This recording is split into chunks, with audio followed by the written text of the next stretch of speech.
Good evening, everybody. It is a Monday night, but it is not race night. It is our roundup show for season 3. And in the commentary box, I have Ms. Stephen Smith. Stephen, how are you this evening? What's new, though? Absolutely fantastic. Unfortunately, we don't have Ashley with us. He's away this evening. But Stephen, who has taken up the commentary role as well as the director's role as well as the broadcaster role, has also stepped up and joined me in the commentary box. So thank you very much for that, Stephen. We're going to be having a look at what happened over the results for season 3. We are going to be focusing specifically on the Project Cars 2, and that was the GTE series. Unfortunately, our Assetto Corsa League didn't quite make it through in our little sprint championship that we had there. But later on, we are going to be chatting to some of the drivers from the championship and then having a look at what we have in store for season 4, the final season for the racing for the rest of the year. Stephen, let's start off with you. GTE, you were in the Porsche. I was in the Porsche. Yeah. Man, oh man. What a tricky car to drive. Yeah, no, wasn't the easiest, but it was very consistent and very balanced. I have to say, car is still good. But yes, I think it came down to driver and little mistakes that you do with the car. Didn't matter which group you were in Bravo or Alpha. The racing competitive was there through the whole season. So really, it was good. It was fun, and yeah, I think that's the most important, was the fun part.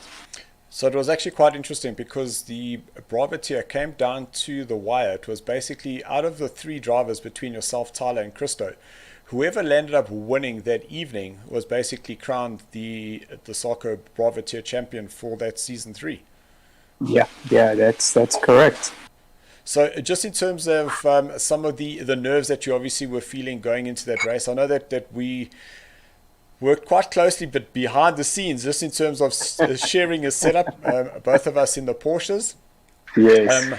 But you going into that race, you were very quiet where normally you're a bit chirpy and like really eager to go, but you seem very reserved for that race.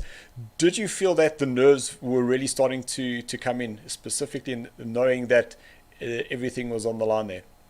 Yeah, I think the pressure was getting a bit to me because I knew it was all or it was nothing. So yes, I think a little bit of the pressure got to me. A few things were with the game that upset me a bit, but it's racing. That's one of the things that happens. Yeah, because unfortunately your starting position didn't work out very well. That you were actually quite far down the order, and then I know that you were starting to come through the field, but just battled to keep that Porsche stable in the wet there. Yeah, I just couldn't get the heat into the tires when I was practicing. Everything looked fine. Came to race day, and yes, everything just took the turn for the worst. But I guess that's just online racing. You have it or you don't. 100%. And just in terms of you taking up the reins there, because with you basically helping out with the commentary, that allowed me to get behind the wheel.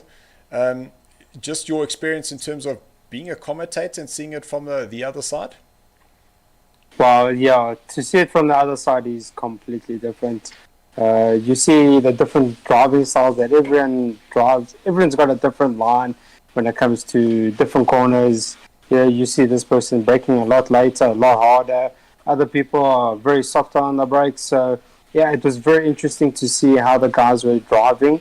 Commentating I love it because I can always say what I want and keep it family friendly still. And yes, I love it. Keep it coconuts all the way.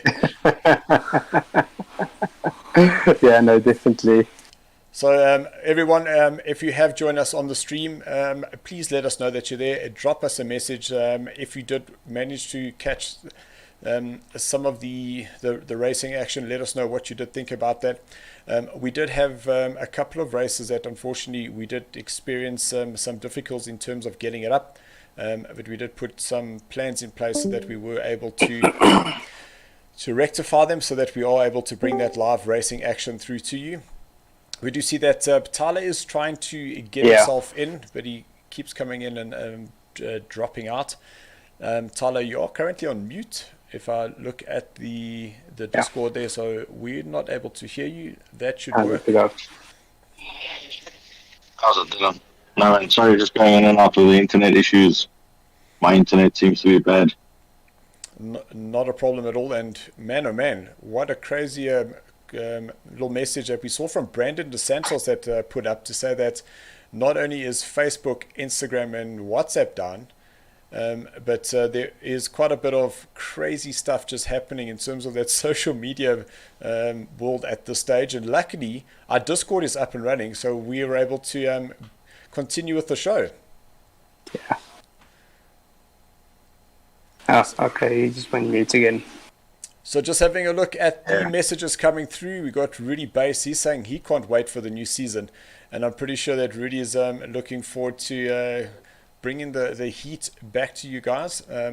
I do know that Rudy has been with us for a couple of years, and he was always the one that just missed out in terms of getting into that Bravo tier. And then between yourself, Stephen, and Tyler, it seems like you guys have taken that baton from him. And you just seem to just miss it. Yeah, man, it's like milliseconds. That's all it is. But like I say, if we're in Bravo, we're in Bravo. Take it on the chin.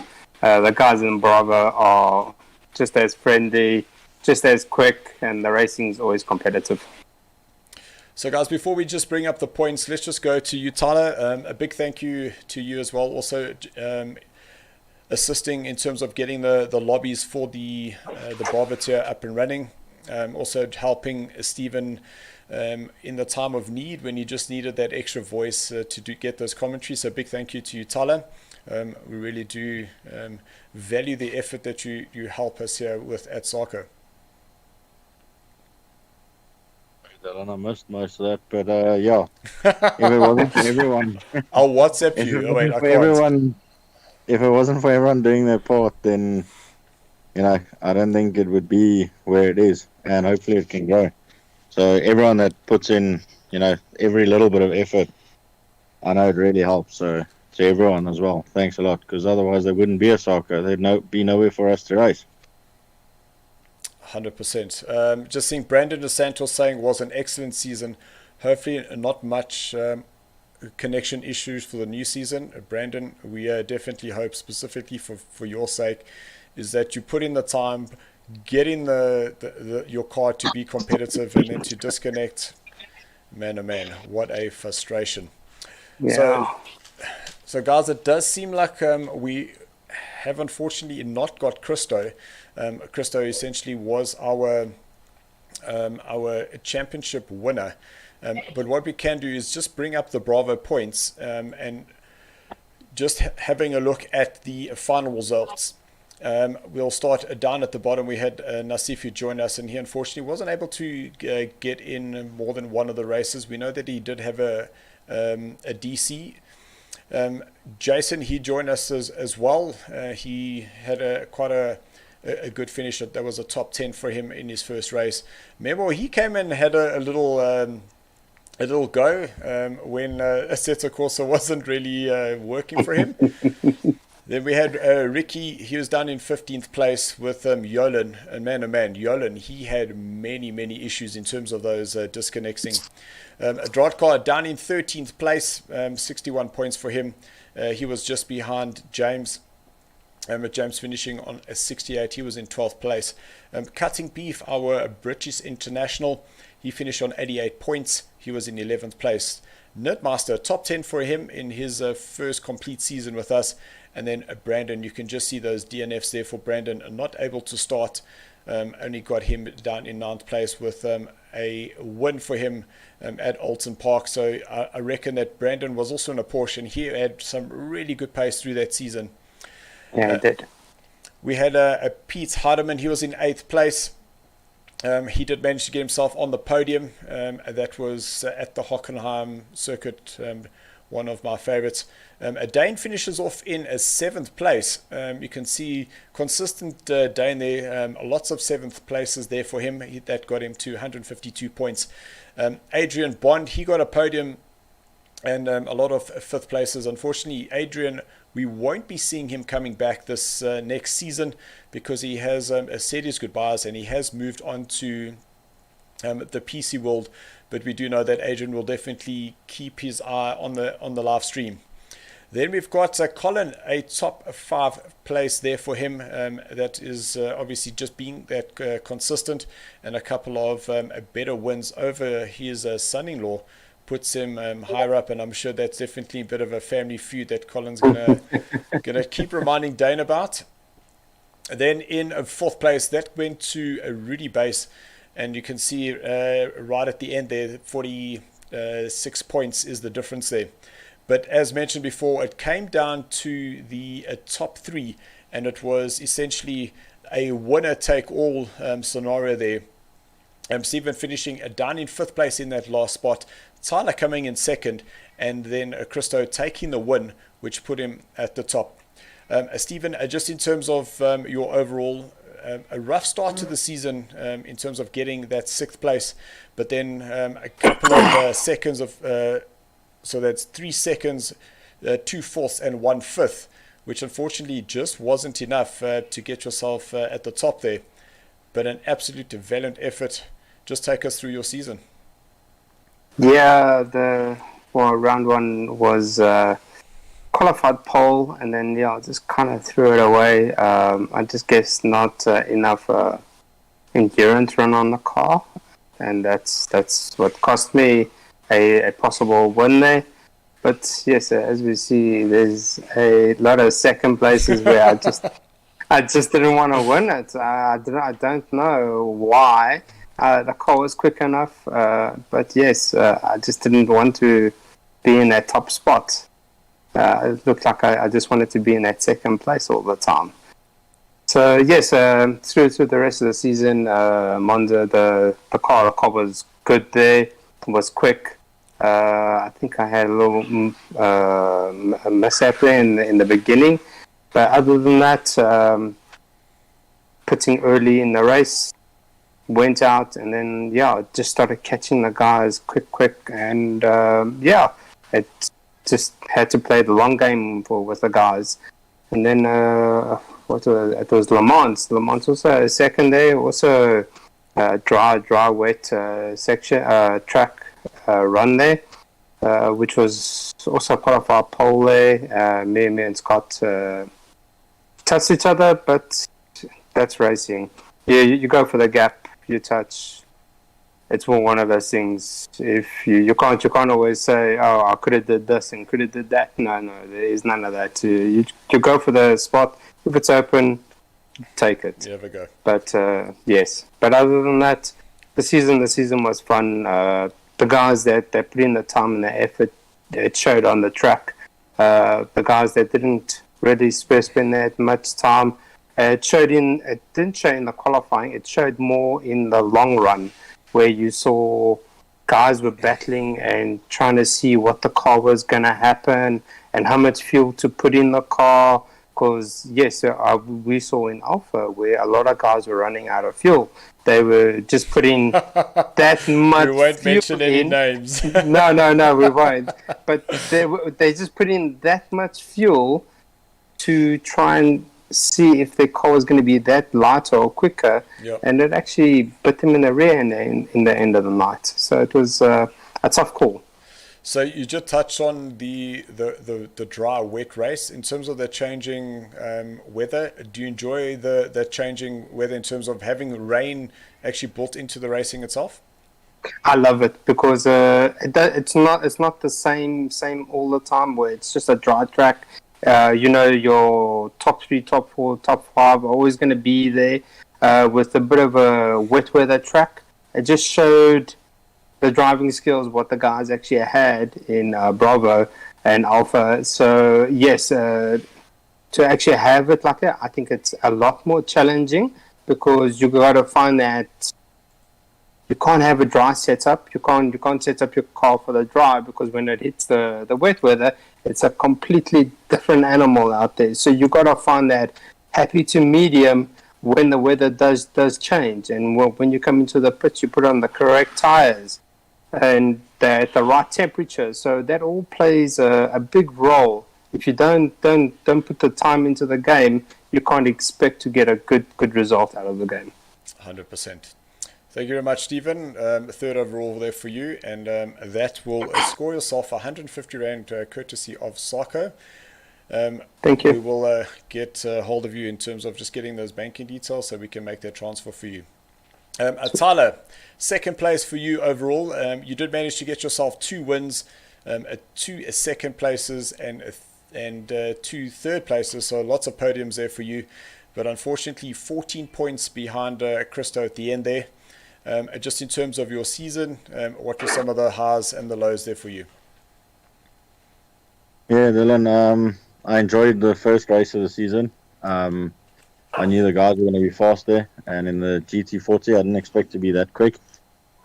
So I managed to have a good race there for the second, and then Le Mans, I had the pace and the strategy and everything.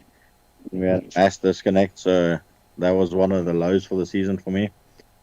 And the changing weather and that was awesome. And then going into what was the other track? I finished 7th. No, that was at Hockenheim. Yeah, Hockenheim. I just couldn't get the car to work in the wet and the dry, and that unfortunately, I had to go with the best setup that I managed to come up with, and it just didn't work. So for me, that one was a tough one. And then, the rest of the season, I enjoyed it. Good races between Rudy, Brandon, Steven, Christo. Yes, there were a lot of guys that had good races with. So, enjoyed it. Good, clean racing. Also remember there was quite an interesting part where you were actually racing quite closely against Adrian in his Ferrari. Yeah, and Adrian. Yeah. So, I know that was at Alton Park. 100%. So, that was, for me, Alton Park was one of the most enjoyable races. It was tough in the GT40, and it was also, big variety. I raced against Stephen in the Porsche, Adrian in the, Stephen, Christo, and Brandon in the Porsche, and then obviously Adrian in the Ferrari. And then we had Rudy in the Chev, and we had Pete in the. No, Pete wasn't in the Audi. He was in the Aston, correct. Yeah, so one stage between the lot of us, I think towards the end of the race, Pete was actually right behind me, as far as I remember. So it was good racing. And just setting yourself up going into that last race there at Donington, a wet race there, and just knowing that between yourself, Stephen, and Christo, that any one of you could have taken the win there. What were some of the preparations that you were doing going into that race? Working hard on setup, and got Turkey and Maljob to help me a bit. They helped me a bit with some setup during the season. So if it wasn't for them neither, I wouldn't have been able to get the car as consistent as what I did through all the races. But in the last race, definitely practice, setup, practice, setup. And that was just to try and get that consistency. So, look, I knew the Porsches were going to be quick there, and they were going to be really tough to beat. So, I'm very happy with that result as well. So, just in terms of your preference from a setup to a locked championship, I know I might be putting you on the spot here, but which is your preference? So it depends what car we're in. But in the GTs, I'd definitely go with an open setup. In the faster cars, I think the open setups work a bit better, different driving styles, and you can set the cars up to suit you a bit better. In the slower stuff and more the historic stuff, the lock setup's also not too bad there. So it depends from car to car. And then, yeah. Yeah, cool. Thank you for that. Stephen, for you, do you prefer open or a lock setup? Yeah, yeah. Like Scott says, it comes down to the car. You can't just leave it open all the time. You're always getting new drivers in. Not all of them know exactly what to do. Yes, a lot of them ask questions, but I find it's a little bit difficult for the newer drivers. And where me, myself, all the other drivers have been doing it for a while, so we know the tricks and what to do and how to get the better hang of your car. So yes, it's a little bit difficult to say. For me, I love an open setup. Yeah, but for newer guys that want to race, they would like a lock setup. So I also know that the likes of the Heels brothers is that they don't generally have the time on the weekend to get the setups dialed in. So the arrive and drive, I know that it's not the right, because they're still putting the time in terms of driving the car, but they would rather spend the time driving the car than spend the time fiddling with the setup. Sounds like, yeah, I can hear my cat, my obsessive possessive cat is bowing at the freaking door and she's not coming in here. So they would rather drive the car than faff with the setup. Yeah, yeah, no, it's a difficult call, but like I say, it's something to get used to. No, like I say, not everyone likes the open setup, but I think it just makes the car that little bit more quicker and easier to handle.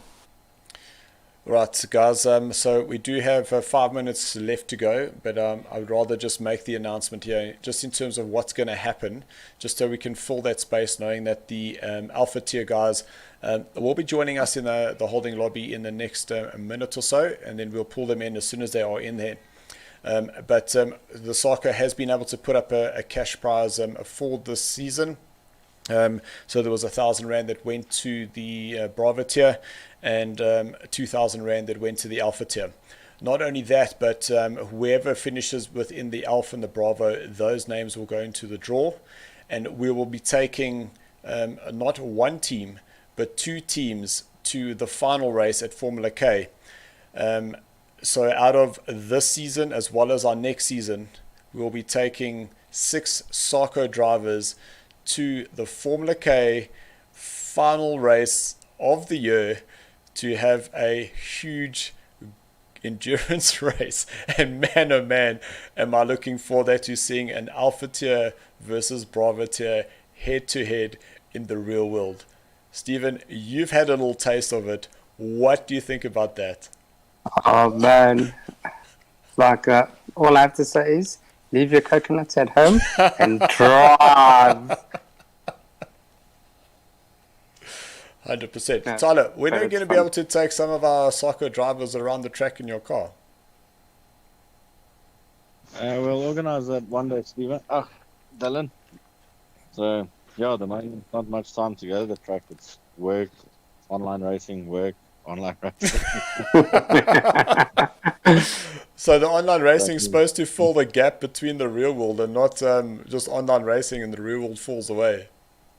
Like that GTE series was a tough series. If you didn't put in the practice, the time and the effort, you were gonna battle. Like Steven said, you could take a setup that worked in the dry or the sun, clear weather, but as soon as it started getting overcast or a bit late or a bit of rain or something like that, then those cars became a handful. So yeah. And that's one of the things specifically for myself is that I like the locked setup purely because what you're able to do is it kind of just creates an even playing field for those that know how to tune.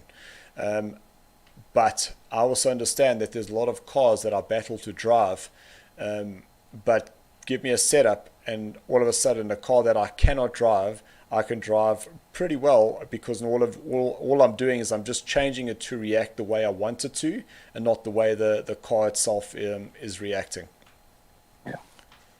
Yeah, agreed. And obviously, once you get to know the tuning, it becomes a lot easier. And then it's sort of just trying to figure out the conditions and when you think you should do a pit stop and that type of stuff. That's actually what took up a lot of time as well, was figuring out when the right time to stop would be. So just in terms of your pit stops, Tyler, were you driving towards a specific point, or did you kind of just wing it, or did you know exactly when you were going to pit? So I put a lot of time and effort into figuring that part of it out. But as we know in project cars as well, the lobbies do change slightly. So I would sort of have an idea of where I should be pitting, sort of call it on certain races between lap 11 and 13. And then I would see how the pace is going and how my race is going. Gotcha, and then, sort of follow the track as well, condition of the track, and see how quickly things are changing. Because if you're 16 cars on the track or you only 8 cars, it also makes a difference if it's going from dry to wet or from wet to dry. So, had to take all of those things in consideration as well. Awesome. But yes, I did have a pit window. 100%. So, guys, thank you very much. Tyler, thank you very much for joining us. I have moved Dirkie twice into the holding lobby, but I think he wants to come and chat to us. So let's just move everybody in. So Tyler, thank you very much. I'm sure we'll chat to you a little bit later. Cool, thank you guys. Cheers, Tyler. And then Dirkie, Rock, thanks again. You guys really helped. Everybody in. Yeah, looks like it. Hello, Jacques. Hello, Marius. Hello, Dirkie. Hello. Good day, ladies. No, sorry about that. I thought I'm disconnecting all the time. I keep on coming back in. No, it's all good. Not a problem at all. So welcome to our podium winners for the Alpha tier. That's Mal, Jacques, Marius, and Dirkie. Guys, just before we do... Hello, John. Oh my goodness, that is awesome.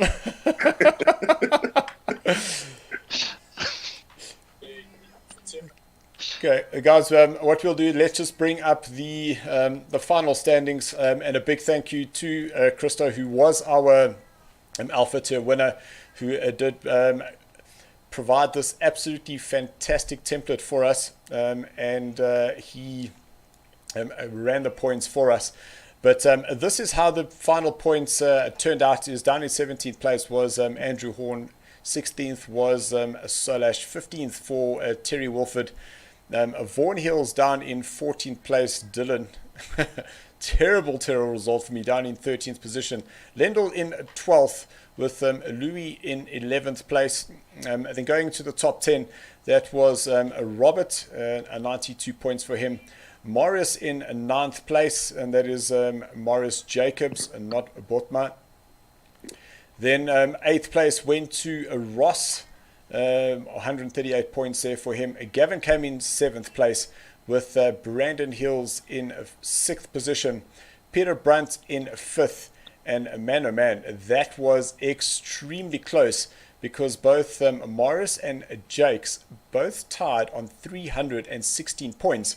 But because Morris having the higher result in that last race, that puts him in a 3rd place and taking home that $350 cash to his back pocket.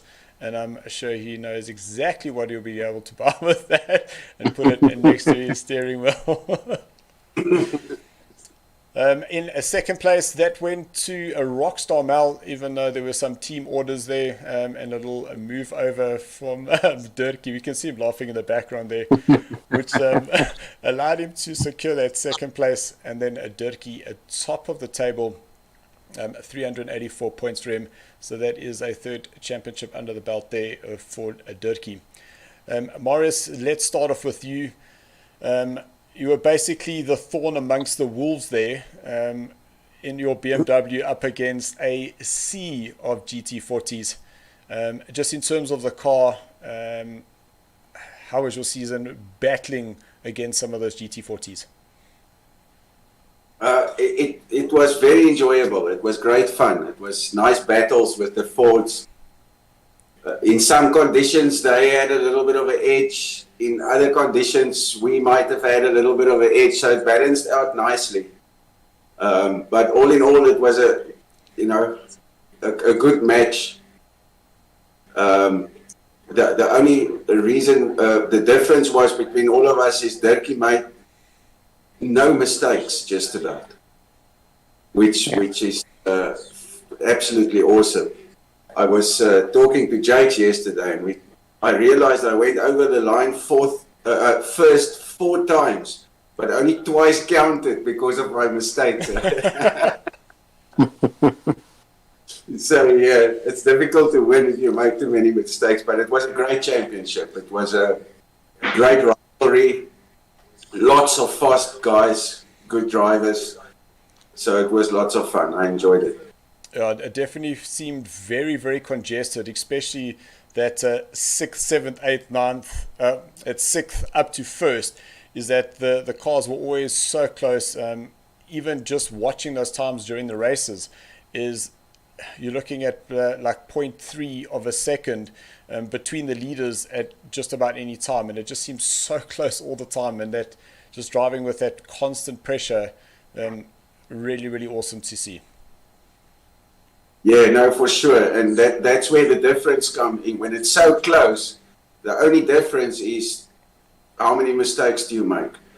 Because if everybody's good, that's the only difference left. And the best guy is the guy that don't make the mistake. all those No, mistakes, because it's silly mistakes. It's not pushing your button in time when you go into the pits. And grab that 10-second penalty.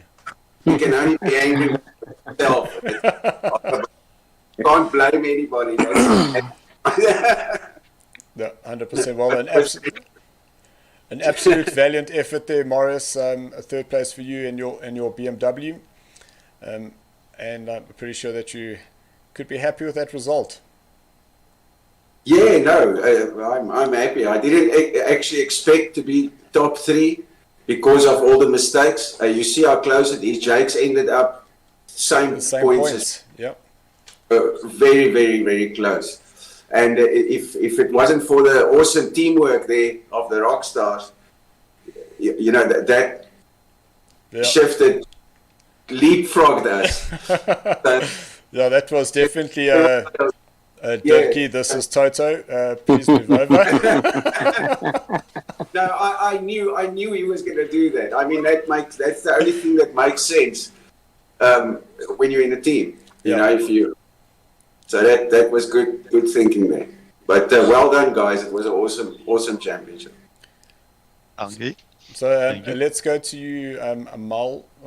Jeez, and it's so weird because for some reason everybody does still call you Mal, and that's only because of your original PS name was Malmur, and back in the day Savvy would just refuse to say your name, and he would just call you Mal, and so it stuck. Now you've actually just changed your name to Rockstar Mal and not Rockstar Jacques. Yeah, I think it was a change of things for us. I think it's sometimes you need a change. And I think the name change actually did me quite well. I think I'm performing better as well. So yeah, and with Dirkie, we're coming along a long time. So I think it actually worked for us. I must just watch what I say. I don't know where he's hiding the chain at the moment. No, I think the chain's clipped to his buckle and it's onto his wallet in his back pocket.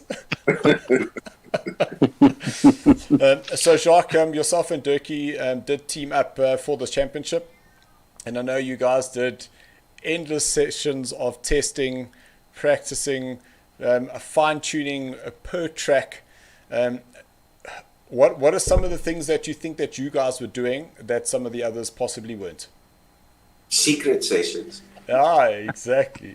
I know. Usually on a Wednesday evening, we were doing some secret sessions to give all the detail through to our team managers to work on stuff.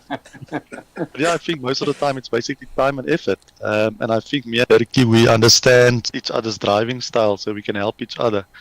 And it's a big team effort. I must say, I think with Dirkie, it's actually lucky to be in a team. We do proper racing, we understand each other, we can take jokes. But yeah, I enjoy Dirkie as a teammate, really. Thanks, Dirkie. Welkom, John. So, Dirkie, are you the arrive and driver, and Jacques does all the work, or what is the situation there? No, not at all. It's a real team effort. There was one or two times where I couldn't practice during the week because work was just too much. And then on a Sunday, I'll get a lot of information from Jacques. I don't know if it happened the other way around. I don't think so, but most of the times we've worked together. 3 days a week was about the most. You know, we'll always skip the Tuesday, and sometimes the Wednesday as well. And we'll do the Thursday and then Sunday and Monday again. You know what I mean? So, but between 2 and 3 times a week, and we've worked very hard, fine tuning. Playing around with different settings that we've never touched before, to understand what it can do for that specific car. Yep. And we found a couple of stuff, and we learned. We learned a lot again. I mean, even after all the years that we are in this online racing thing, we've learned a lot this season about the tuning engine of Project Cars 2. So I really enjoyed it. But yes, it was very hard work. I mean, Marius couldn't give you, he never gives you a breathing space, you know what I mean? Even my own teammate, he was breathing in my neck all the time. So you had to have it perfect all the time, you know. And I was so surprised at some tracks. For example, if I can talk about Laguna Seca. Laguna Seca was supposed to be a BMW track out and out because the BM could turn better and it's quick out of the corners. Yeah, it should have the turn in as well. Yes, and we could manage to be competitive there with the Ford, and it was very hot there, and the Ford is chowing tires like crazy, and we've also learned a lot about the tire thing, you know, driving that car, because you had to look after that tires all the time. You just couldn't go flat out at any stage, at any race. So yeah, I really enjoyed it. No, look, Dirkie, was an absolute valiant effort. By the time you got to the 7th race, you essentially tied up the championship, and it was basically a 3-way battle between Jacques, Jakes, and Marius, and 3 drivers basically again, and that's just how close and competitive the racing has got through the years, when you've got in the Bravo tier 3 drivers fighting for first, and in the Alpha tier you've got 3 drivers fighting for the next 2 spots in the podium, and that's just how competitive it is. And obviously, as you say, the more you spend the time in terms of the game, the more things you're going to learn, and that's just what keeps that racing closer. No, definitely. And even with the top guys that was in Bravo tier, they're going to kick ass in the Alpha tier, because they're on that level already. You know what I mean? Correct. It was just the different situations that created them being in the Bravo tier, but they were meant to be in the Alpha a long time ago. You know what I mean? So it's going to be lucky having them up there. They're lucky competitive. They're fast. They know what they're doing. So I think the Alpha is going to be very strong in the next championship. So just in terms of that Alphas, do we have Christo and Tyler that will automatically move up? Which means that, Stephen, that you've got your work cut out, because you're going to need to qualify once again, knowing that you're also going to have Rudy Bass who's coming for you, as well as Brandon DeSantos. So all of a sudden, you've now got 5 drivers that have come up through the Bravo tier now looking for that spot, which means that there's somebody in the Alpha tier that is unfortunately not going to make it, and they're going to be dropping down. Yeah. So, Dirkie, well, let's go to you, Jacques. In terms of your second place, that's a 650 Rand cash monies that we will be sending through to you. And to you, Dirkie, that's a 1,000 Rand cash monies we'll be sending to you. So hopefully we can get you a new bandana or a new set of sunglasses. Don't you like my stuff? For this new look that you're going for. Stephen, I don't know if you could just drop a message on the chat there for Tyler just to come and join us, guys, because we are going to be moments away for just having a look at what the new season is. And I would just love for our podium winners to be a part of that and actually see that live as it breaks, and hope that we get excited for the up and coming season. And that will be starting with the qualifiers next week, Monday. Shut up, Sushi. So while we're waiting for Tyler just to join, just having a look at some of the comments. Johan VDV saying, where's the picture on Scotty? Well, Johan, Tyler's connection is pretty bad, so unfortunately nothing there for him. The Scott Hardeman's joined us. He's saying, evening chaps. And Rudy Bay is saying, no gaan Jock, eers baie snacks koop.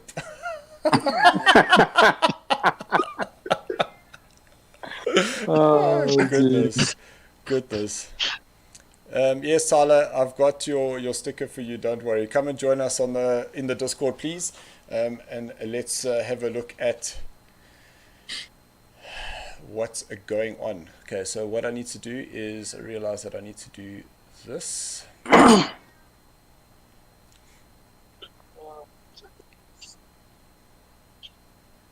Yes, Tyler. I can hear myself coming through now. There we go. Okay, so let's just do this.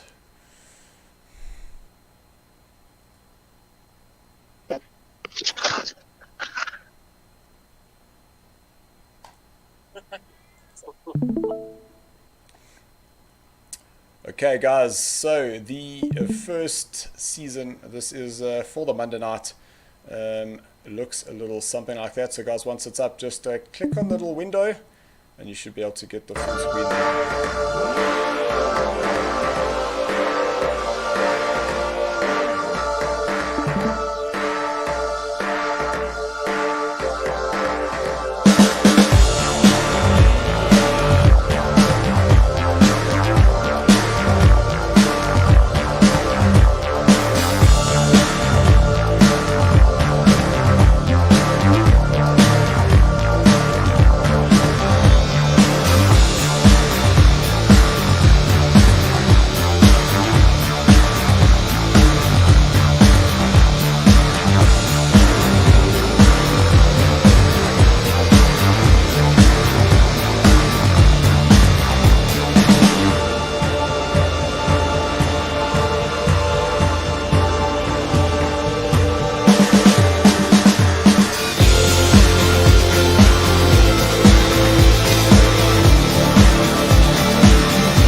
So that's it, guys. We are going to be going back to our Renault RSO1s. What a crazy car. What a fantastic championship we have had before. Let's start off with you, Marius, who gave us the thumbs up. Renault RSO1 on a Monday night. What do you think? Well, that's an awesome car. It's one of the most awesome cars in this project. Cars sounds good, handles good, got loads and loads of downforce. I don't know if it's going to be default or open setups. It will be open setup. Oh, even better. So that just awesome, great fun. Will be, if everybody's in the same car, it will be very, very, very competitive. And that's exactly it. We've had a variety of open championships with open cars. It's time to bring it back, keep those setups open, get the cars the same, and really put the driving skills against each other. Dirkie, what do you think? No, I love that car. It's amazing. we actually had a go in it a couple of times because it was one of the cars that the guys said they like a lot. So we spent some time on it. And let me tell you one thing. I've been in a room with, I think it was Tyler and I can't remember the other person. It was both. No, the other one was I can't remember who it was. And I couldn't get away from them. It was so competitive between us, you know. So I think that this car is gonna bring some different drivers to the front.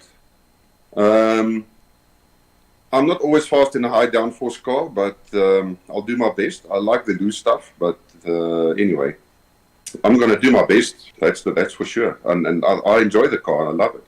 It's lekker. Yeah, we've had our own little battles, and that was last year. It was actually in season 3 that we ran the Renault RS1, and man, oh man, I had you in my rearview mirror for many, many, many races, and you add Ross into the equation, and goodness, what an absolutely fantastic. So definitely a crowd favorite, and I'm really happy to be bringing it back. Jacques, you in the Renault RS1? Yeah. What can I say? Back to the drawing board for the Rockstars. Absolutely fantastic. Tyler, you ready to give the RS01 a go? Yeah, it's an interesting car. Nice to drive, not easy to be fast in it. So it's going to be a challenge, definitely. The guys that understand it quickly and get fast are the guys that get really fast. So it's going to be a tough car. I'm glad I don't have to qualify for this one. How long is the race going to be? What's the format? So the format will be, as we've done it now, so it will be 40 minutes with a mandatory pit stop. We'll be doing the equivalent of the lap time, so we still need to just work out how many laps per race.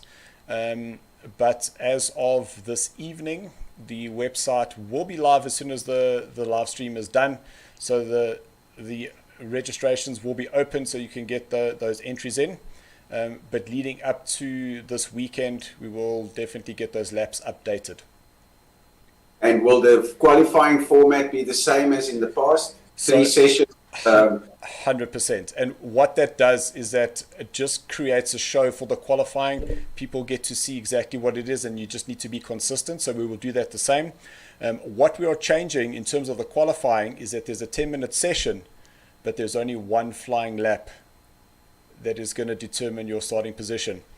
We've also thrown in a bit of a curveball because the last race, as the championship points are set, there will be no qualifying, a 55-minute race with a reverse grid based on your championship points. Yeah. Cool. Can you just repeat that again, please? So essentially, after race 7, where you're currently standing on your championship points is the starting position as a reverse grid. Well, as like a grand finale. As the grand finale, but we'll be doing a 55-minute race as opposed to the normal 40 minutes. So no qualifying and a predetermined qualifying for that race. Something completely different. We haven't tried it before, but I think that's going to be an absolute crack of a final race. Sounds very interesting. All right, gentlemen, so now we've got the Monday night out of the way. We are going to be re-energizing what's happening on a Thursday night in terms of Assetto Corsa. Let's have a look. I've got to share the screen again. Apologies. You guys were able to see the screen, right? Yeah. And the previous one, I couldn't see the video. And same, yeah, I couldn't see it.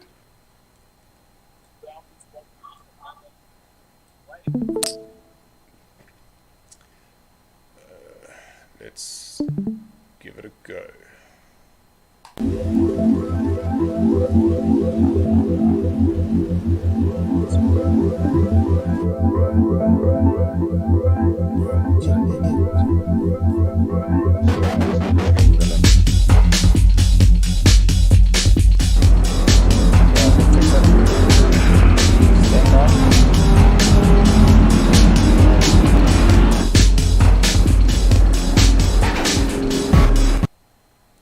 Sorry guys, let's just fix that up quickly and we will be able to get everybody to see it.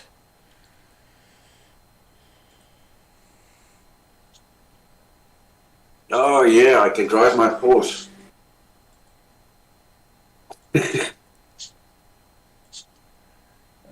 Come on, where's it now?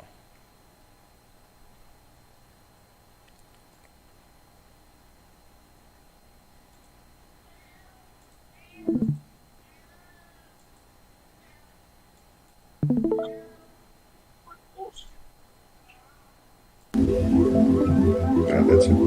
There we go.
So everybody, we're going to be doing a German GT3 series, 4 cars, the Porsche, Audi, BMW and the Merc, all heading up against each other. I heard Mario saying yes, he's going to be taking the Porsche. Yes, I too will be taking the Porsche. So I'm really looking forward to that. Stephen, your thoughts? A German series, Assetto Corsa? I think it's going to be very interesting there. We know the Mercedes is going to be very quick there. The Audi, I think we won't write off the Audi. The Audi is freaking quick there. But that Porsche is going to be something else, especially in qualifying again. But yeah, I think I'm going to go with the Merc. Definitely have to give that a try. Well, then unfortunately you are going to be on your own because I know nothing about that Merc, but you can always chat to Memel. Morris, bit of a Assetto Corsa and a Porsche, does that excite you? Yeah, I was looking for a championship where I can keep on driving the Porsche. I just got used to it in the one championship, and then we changed cars again as I started to figure the thing out. So yeah, I'm happy. Is the format yet again the format 45 minutes like it used to be? Correct. We're going to take it back to the original, and as we're doing on the Monday night, where that last race will be determined by your position as of race 7. As well with a 55-minute race as opposed to the 40-minute race. So we are also adding that little curveball in the end. And just looking at how close the championships, we reckon that that's going to be a crazy curveball to end off the another SARCO championship. Just remembering that we are going to be taking the Alpha and Bravo winners with the Alpha and Bravo winners of this previous season, and we're going to be selecting 6 drivers for an Alpha tier and a Bravo tier that are going to be racing at the last race at Formula K. Proudly brought to you by Deliver Your Parcel and SARCO. So just imagine an Alpha and Bravo karting tier now racing against each other. Man, oh man, that has to be some sort of bragging rights there. Yeah, no, that sounds like a good motivator. Yeah. Right, guys, thank you very much. I must just give everybody a big thank you to all the drivers that did stick with us through some of the challenging times we had this season.